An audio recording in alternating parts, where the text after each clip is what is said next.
let me say this for the record. I have to say this, like, look, I don't have a problem with these people per se. They're living their life and doing what they want to do, what they're supposed to do, what we're all supposed to do. I only have a problem when it leaks over into a zone where my personal responsibility mixes with what they do to a degree that now the bully syndrome is operating. So, leading lawyers, Larry Rogers Sr., Larry Rogers Jr., Howard Rogers and Smith. All right, so I guess we're going to talk about his dad and how he raised him, all right? But you're going to go to someone who's not there and abuse them. Interesting. All right. So let's go. Identify with your community, and that your community knows and identifies with you. Larry Jr.'s civic and community work is influenced by parents who are active in Chicago's Black church and in African-American centric organizations like Rainbow Push Coalition. All right. I carried that in college, joining a Black frat, Kappa Alpha Psi, and working community service. So as a lawyer, the importance of supporting my community and African-American organizations was already part of my fabric. So that's his connection to Rainbow Push. I had another connection. I just can't find it. All right, there's some photos I want to show. Larry Jr. has also been a commissioner on the Cook County Board of Review since 2004. I serve on the board because I recognize and appreciate the importance of making sure you are. Anyway, he's connected. So that was the point. They're all connected. That's why none of the Black leadership that you would normally see on a civil rights thing, a big civil rights case or something of that nature, and they're pushing for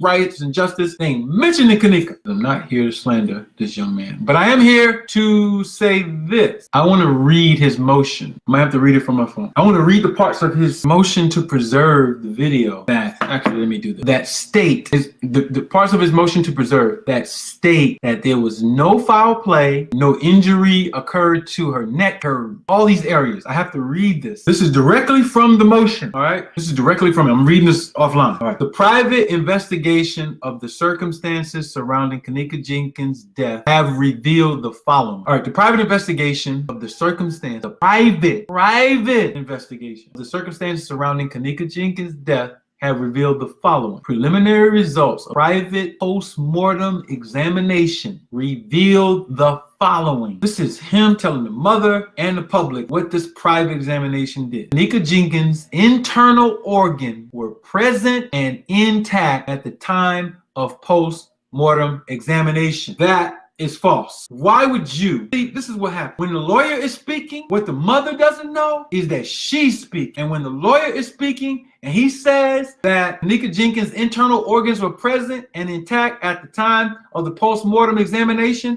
it cancels out her ability to say or to attempt to get remedy to say, you took my baby's thymus, where is it? Unless you fire the lawyer. But the lawyer is not going to get fired. And I'm going to tell you why. I'm going to tell you why. It's going to break your heart. Kanika Jenkins' internal organs were present and intact at the time of post-mortem examination. That's a lie. Kanika's lung, her right lung, was bilobate. I got to show a lung, so you can see the lobes of a lung. So you have to see these things. And I usually have them and I show them to you, right? Let me show you. They're not getting away. Let me show you. Let me show you. Listen, you couldn't possibly believe what these people are trying to say to her. All right, so let's just use a basic search. Can we get this bigger a little? Let's go. All right, so this is a lung, right? When you read her autopsy, she had a bilobate right lung, which means that this middle lobe was missing. This girl had no history, to my knowledge. Did she have an asthma pump or some type of severe breathing issue that we don't know about? As for Miss Teresa, did Kanika have a breathing issue? This is a large part. Now here's the bad part. When you read the autopsy, the middle lobe is missing on the right lung, right? It's missing, but the right lung is still heavier than the left lung. And there was blood, unexpected blood inside of it. Okay, so we don't know if she was put in water or not. With her hair that messy, she could have been drowned. All right, it could have been drowned. Could have been drowned at that sink. Could have put her face right in the sink that they were at. All right, so let me read this. So this is him saying this. Kanika Jenkins' internal organs were present, intact at the time of the postmortem. See, it's my position that he was sent to do that. I don't care what nobody say. Now I'm just going to go raw. He was sent to do that. That's why it happened with Sandra Bland, Philando Castile. This is the same person. Kanika Jenkins' private postmortem examination did not reveal any evidence of physical injury or bruising consistent with a physical attack. This is him saying this. Did y'all see the photos? This is him. The lawyer is saying Kanika Jenkins' private postmortem examination did not reveal any evidence of physical injury. They didn't even give her the bruise on her foot that was all bruised up. Her knuckles, chipped pieces of skin on her hand, her swollen thumb and whole left hand. The marks around her wrist that looked like she was handcuffed, the busted lip, the eyelashes that were coming off, the bruise that even the other autopsy mentioned on her right leg or left leg. Was it left leg or right leg? I forget. They mentioned the bruise. Why did you want to rule out physical attack? It's like you wanted to rule it out. Listen to this. Listen. I write, brothers and sisters, I write. I've been writing my whole life since I was 3 years old. Like I said, I published over 20 books. I am a writer. I can hear the mind of a writer when they're writing something down. I know what goes all behind that because I do it so much.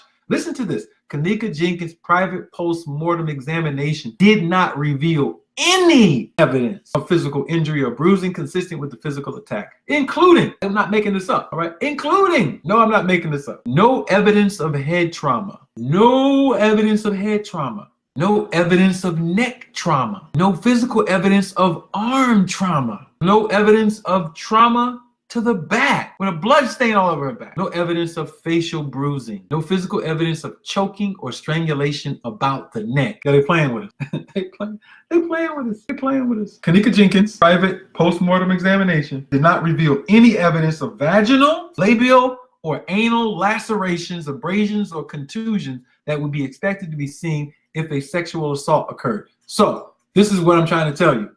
All of that was done to take Crown Plaza out of the criminal zone into the negligent zone. But wait, if Crown Plaza was negligent, meaning the security guard that I was the first one to point out that left the country came to the police. He came to the police and said the children had illegal drugs in the room, marijuana, alcohol, and he did not report it. The type of thing that I would do as an attorney is I would sue them and I would ask the court for injunctions and for payment for the child that suffered the death based on the inactivity of the security guard who was bound by law in Illinois state law as a law enforcement officer. Security guards are law enforcement officers in Illinois. He did not take the proper procedures. And I would have had an injunction put on the hotel to make sure that in the future, if there are any activities, presumably where those particular things happen, that there's the regular lawful protocol or a hotel protocol. You could do that in a court case. So here's what I'm trying to figure out. This is because you have to understand, I'm reading this as a juror. I'm not reading this as a normal person. So I know what's going on. If Kenneka died like this and he didn't go after the police, he didn't go after the village, he didn't go after the medical examiners, he didn't go after anybody, he even falsified this particular statement. Where is Teresa Martin's settlement? Where is Teresa Martin's settlement? Because either she got one and she's on a hush, meaning she can't reveal it by contract, or she didn't get one and she's going to suffer the same things that the rest of these people who we talked about suffer. If Teresa Martin did not get a settlement, that means if she's with you, she's not going to get a settlement. If she hasn't got one now, she's not going to get it. Her only, let me just be really plain. Since all of these activists, in the sense of the larger ones, are not going to help her because of this political connections, I'm the only person that would help. And I can't be her lawyer in Illinois. I would have to create the environment, which I could, for her to file these particular things that I'm talking about. And there's separate things like we already started that we can file without her because it's public, has to do with the public and regulating government officials and freedom of information and all that.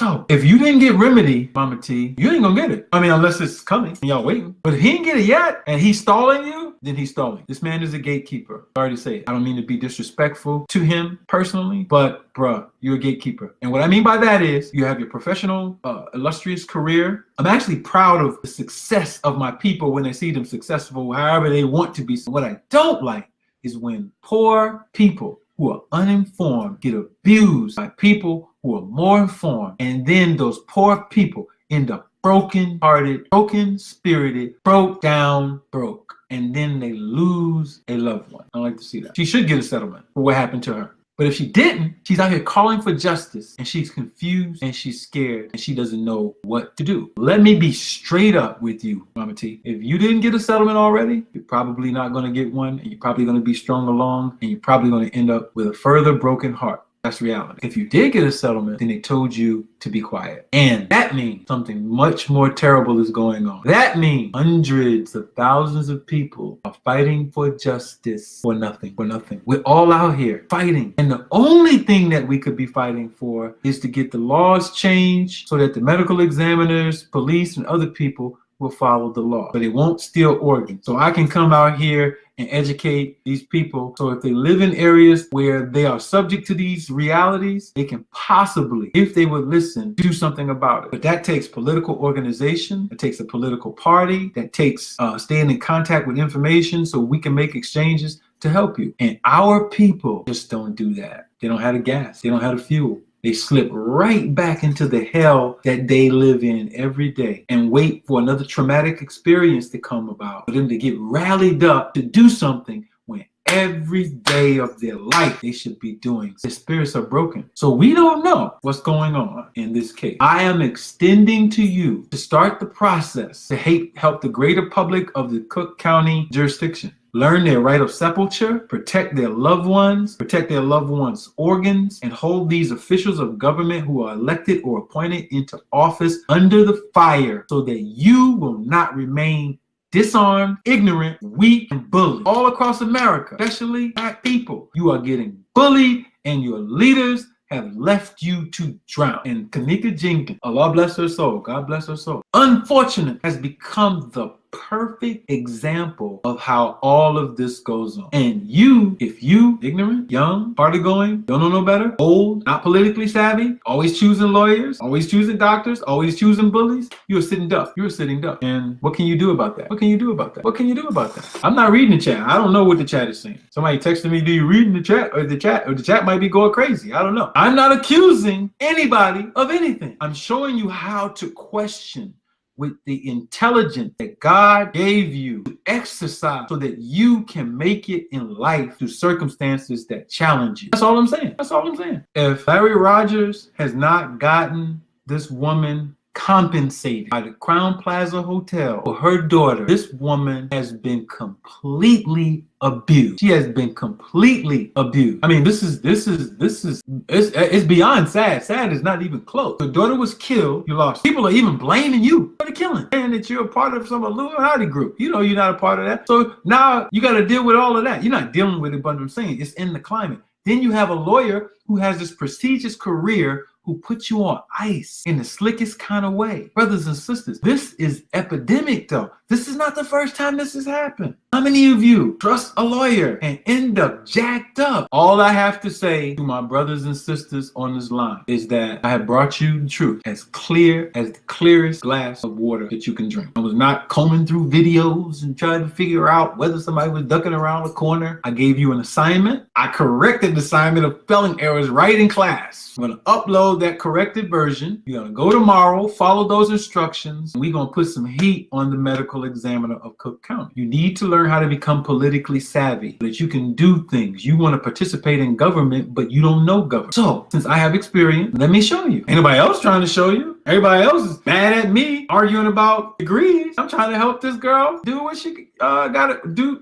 what she gotta do. Excuse me. Help us do what we gotta do for her. All right. All I'm saying is, you got your assignment. You know Larry Rogers. Hey, he's tied. He's tied to the establishment. He's not. Orlando Castillo, Sandra Bland, now Kenneka Jenkins. Man, come on. 3 strikes, you're out. Well, let me say something to you, because I learned this a long time ago and I heard the statement and it's true. Organized lies is stronger than disorganized truth. Organized lies is stronger than disorganized truth. Right now, you're a disorganized truth. I'm trying to help you get organized. I'm trying to help you get organized. You might not like my dark skin. Maybe I'm not white enough for it. You might not like the fact that I run my own businesses and I am outside of the box. You might not like the fact that I'm not whatever, that you would, however you would want your package. But Sunday, you go pray to God and Jesus. Friday, you go pray to God and Muhammad. Saturday, you go pray to God and Moses. All right. Some of you are praying to the Orishas. Some of you are praying to the Netters. Some of you are revering the animist. Whatever you calling on, that's your God, right? What happens when you get an answer to solve a problem? And instead of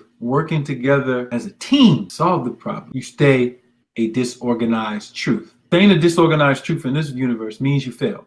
And from studying preliminarily of how people are operating and how things are going,